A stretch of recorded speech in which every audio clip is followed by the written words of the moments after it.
If you don't know, MR Springs, short for Merch Review Springs, is a channel that mostly reviews Five Nights at Freddy's merch, obviously. I think they also live in a Five Nights at Freddy's museum. I don't know. I just know their Vanny mask goes hard and is better than mine. They also look at bootlegs and go into the lore of FNAF and other things they're interested in sometimes and are a really cool person to talk to. MR Springs makes the art for their own channel. One time I asked them if I could make a video redrawing a fan character they created called Night Vanny or something, and they told me to go ahead and at me when it was done. Unfortunately, I never finished that video, but I still have the unfinished drawing of the Night Vanny redo. I also lost the footage making it, so the drawing is all I have. MR Springs is how I found out about a bootleg Roxanne that's actually better than whatever the official figure was. It's also how I learned about Roxy Cola, which I'm actually excited to try but haven't ordered yet. Although that may be a good thing because if I had a case of Roxy Cola, I would imagine being like a vampire for animatronics, drinking the blood of Roxanne that she conveniently bottled up for me. I don't think animatronics have soda for blood, but I'll leave that to the lore experts to tell me. If you think this is odd, as a kid, and sometimes even now as an adult, whenever I would eat pizza, I imagined the crust were bones as I chowed down on them. So if I had a case of Roxy Cola and then ordered myself some pizza, I would be pretending I was drinking animatronic blood and eating the bones of a skeleton. Maybe the pizza crust could be the frames of the endoskeletons to make it fit better. Man, I'm starting to realize I'm kind of a weird guy. I was a fucking weird kid, and now I'm a weird adult. Funny how that happened. So anyways, I tried my hand at making fan art for MR Springs, and it did not go well. The very first piece I tried, I'm actually so ashamed of, I'm not even going to show it. I'm not the kind of artist who, if he does a bad job, he doesn't want to show it. I think people can learn from others' mistakes, but this was so bad, I just couldn't bear anyone else seeing it.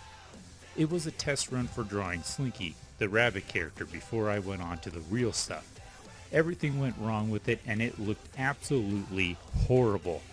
My next attempt was at drawing Turtle as Slinky's protector bot and Slinky as this sort of femme fatale type of character. While I do like how the line art turned out, I didn't like how it doesn't fit the lore or how the two characters weren't accurate to their actual sizes.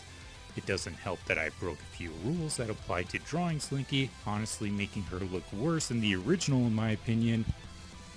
I had to remind myself that I was drawing someone else's characters, not my own, and I can't just draw a female character super curvy because that's what I'm used to when I draw women. Surprisingly, I thought this was thumbnail worthy material while making it. So glad I realized my art skills needed improving and this wasn't good.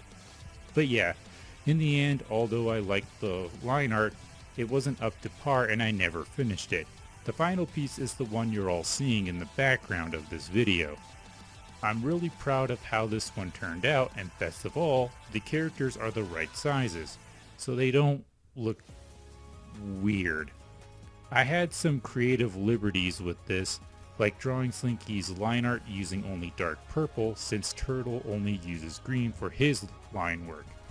I gave Slinky the Pac-Man style shiny eyes that were popular in the 1930s and 40s because I thought it suited her nicely. If you look closely, Turtle has straps on his shoulders because I thought it would be neat to make his shell look like a backpack. I added some flair and personality by having Slinky do a friendly wave and Turtle looking up at his friend.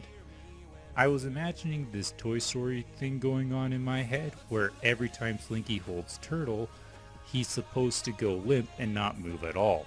However, anytime Slinky looks away while holding him, Turtle is making faces, trying to grab things off shelves, and see how much mischief he can get away with before she catches him. I don't know if that's what actually happens. There is a comic about these two MR Springs made, and I really need to start reading it.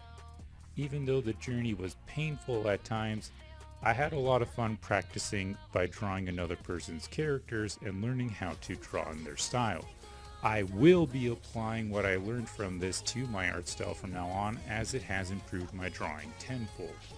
I have this philosophy that if you can learn something from someone's art, then they are a better artist than you. I truly believe that MR Springs is a better artist than me and has encouraged me to try drawing other people's characters as they are intended, with only some creative liberties added in order to improve myself.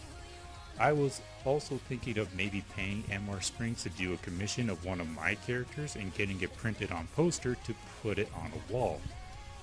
It would look nice with my Glam Rock Bonnie poster. Can you tell I like rabbits?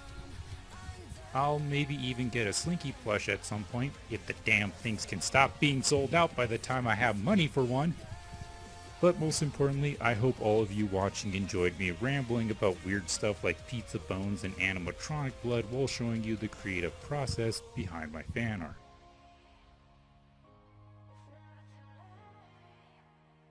Sometimes you feel you're taking a wrong direction.